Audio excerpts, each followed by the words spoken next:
Allora, attenzione, c'è una squalifica in questa serie appena conclusa. Atleta in corsia 3, Davide Gattolin, amatori nuoto, è stato squalificato per arrivo irregolare. Sono già l'addetto ai concorrenti, i ragazzi della serie 3, sono Tommaso Dallamore in 1, Alessandro Prossa alla 2, Mattia Filoso in 3, Mattia Brocca alla 4, Andrea Tanzi in 5, Tommaso De Bortoli alla 6, Gianluca Ragazzo in 7, Daniel Vanzan, corsia 8. Premiazione 50 farfalla assolute. Secondo posto, medaglia d'argento pari merito 27,72 per l'Hydros e per la Leosport, Viola Baloga, Sofia Sartori.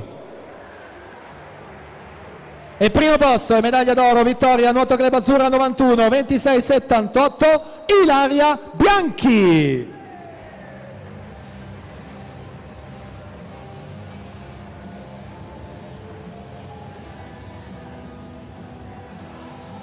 Intanto Maurizio Soccal 60 e 59.